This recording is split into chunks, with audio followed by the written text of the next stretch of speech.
Hey YouTube family, it's your girl Cindy. Welcome back to my channel. On this channel, I break down relationship dynamics in real life and on TV. Check out my playlist in the description after this video.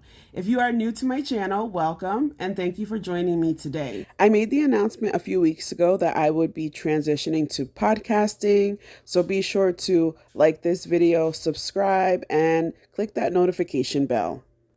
This is the third episode of my Stand in Your Truth podcast. Be sure to catch episodes 1 and 2 on Spotify, Anchor, or Buzzsprout. As you know, we kick off each episode with a quote. So today's quote is, "To be in your children's memories tomorrow, you have to be in their lives today."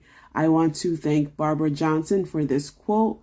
There are many parents who don't understand that consistency is key when raising children into homes. Putting in the work today will help to preserve the long-term parent-child relationship in the future.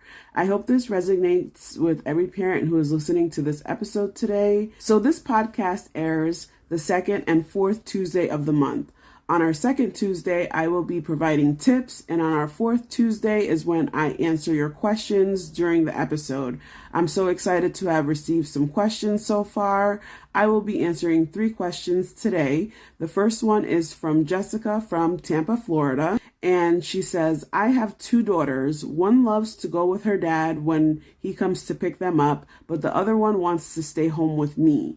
She has some resentment towards us separating, and she doesn't feel comfortable going to his place. What should I do?" Well, thank you for your question, Jessica. I would actually suggest asking your daughter some questions. Ask her what makes her uncomfortable about going to his place, and if there is something she could bring along with her that would bring her some comfort. Her discomfort can be a form of anxiety, and bringing something with her can minimize that anxiety. I would also explain to her that both you and her dad love her very much and want to spend time with her. It's important for children to spend quality time with both of their parents, even when they are resistant at times.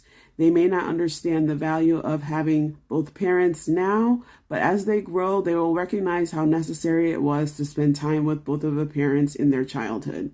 Then we have Elena from Detroit, Michigan, and she asks, "How can I accept that the woman who my ex cheated on me with is now the woman my children spend time with when he picks them up on his weekends because they live together?" Thank you for your question, Elena. I know this can be a very tough situation, and my heart goes out to you. You may actually want to consider working with a counselor or a coach to unpack the feelings that you have about this situation. If the woman is nice to your children, I would encourage you to help foster the relationship she has with them. And I know it isn't easy, but it was your ex that made the choice to cheat, and your children shouldn't have to feel like they are in the middle of adult issues. It's going to take time to accept this new reality, but remember, it's important to prioritize your children's needs and try not to sabotage a relationship that can actually be a meaningful one for your children. In my opinion, the more loving and caring adults a child can have in their life is better. So please do the work you need to heal from that hurt that was caused from your former relationship. Lastly, we have Luke from Queens, New York, who asks, "How can I get my ex to stop worrying every time I pick up my son? She asks all types of questions, and it makes me feel like she doesn't trust me. I try to keep the lines of communication open, but it feels like she is trying to control the time I spend with my son." Thank you for your question, Luke. I'm so sorry her questions make you feel the way that you do. I would suggest setting some boundaries with her.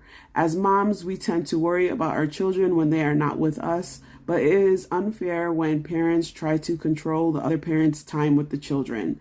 Have you expressed how her questioning makes you feel? She may not be trying to be hurtful, but if she is unaware that her questions bother you, she will probably continue to ask them, and the situation might get worse. I would recommend for you to try to have an open and honest conversation with her and let her know how you are feeling and what you think is appropriate for her to know when you and your son are together, so you can have a better experience and a better co-parenting relationship.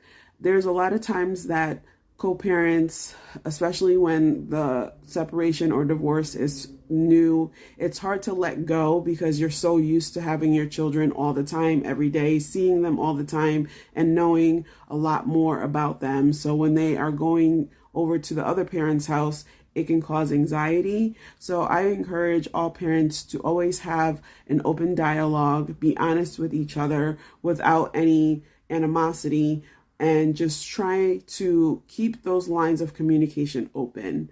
I hope my answers and suggestions are helpful. I enjoy connecting with you all. I'll be back in 2 weeks with a new episode, quote, and 5 tips for overcoming co-parenting challenges.